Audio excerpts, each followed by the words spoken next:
Chapter 5. Decisions, decisions, decisions. Children, go to your room. Your father and I have to talk, Mother told us as she ushered us to the room, closing the door behind her.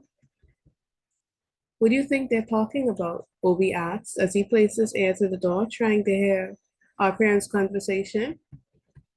Obi, don't do that. You're not even doing it right, I whispered harshly, shoving him aside and placing my ear to the door. Their voices were muffled, but I could make out some of what they were saying. They're talking about Kathy's parents, I told my brother, while trying to make out more of the conversation. Kathy is our next door neighbor and my best friend. Her, her family moved here around the same time as us, and we've been inseparable since. That was until her family decided to renounce their faith as loyalists and became rebels, just to avoid their family business being destroyed. The rebels have been terrorizing their family, her father especially, for months. It started subtly, just dirty looks and whispers, then shouting when they walked past. This then elevated to physical abuse. Her dad was one of the first people to be tarred and feathered. He was so disfigured that Kathy's little brother Ben, who was 3 at the time, was too scared to even look at him. So, I guess the threats against his store were Mr. Mumford's last straw. Were my parents considering renouncing our loyalist ties? I get it. We've been through a lot and are approaching our breaking point.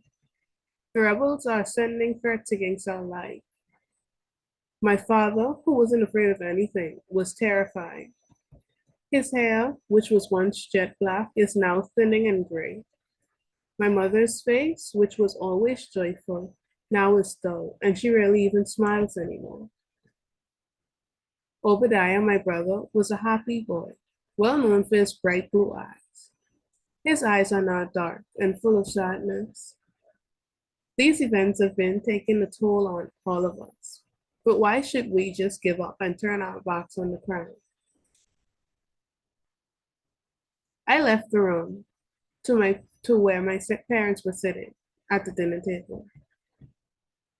Mom, Dad, what are you talking about? I asked innocently, like I wasn't just listening to their conversation a minute ago. Sweetie, I thought I told you and your brother to stay in your room, my mother said sternly. No, Dad, it's okay. They're a part of this family. They should have a say. My dad sighed, lifting my brother onto his lap. Your mother and I were talking about maybe not being loyal to the crown anymore, my dad muttered quietly.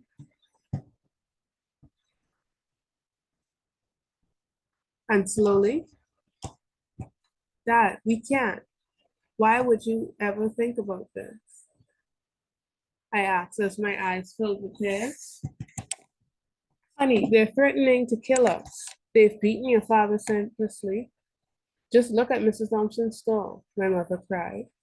We cannot keep living like this. As a matter of fact, we aren't even living. We're just surviving. I refuse to let my children grow up in this environment. You both deserve better. By this time, my mother was in hysterics, and my father got up to comfort her. Kids, your mother's right.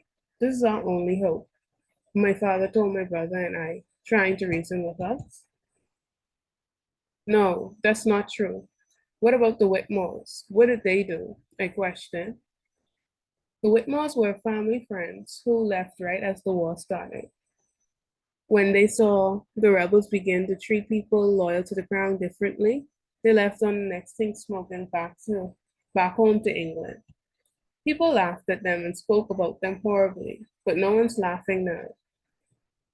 Wait, Willow, you might be right, my father explained as his brows furrowed.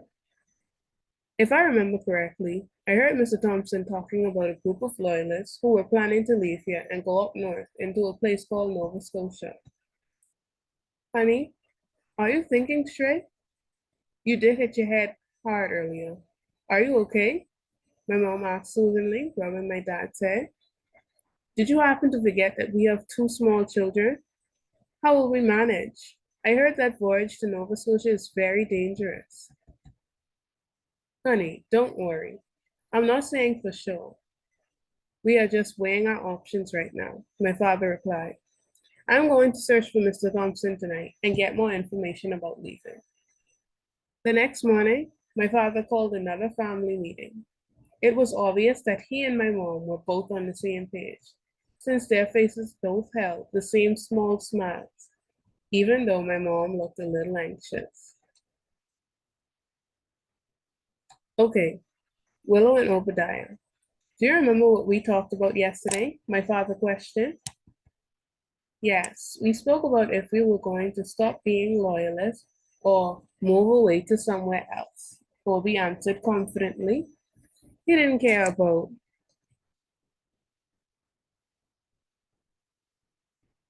he didn't care about this anymore. He just wanted us all to be safe.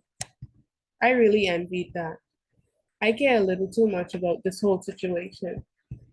So, Dad, did you get to talk to him? What did he say? Are we going to go? I asked quickly, not giving him a chance to answer. Willow, calm down, please. Yes, we spoke, and he told me he's leaving in 2 weeks. Now, he said we can go with him, but this will not be easy. My dad explained calmly and slowly. So, kids, your mother and I have come to the conclusion that we will be relocating to Nova Scotia in 2 weeks. Well, I guess that settles it. We are going to be moving again. How hard can this be? The way Dad spoke about it, he made it seem like it was going to be the hardest thing on the earth. But I bet this will be easy peasy lemon squeezy.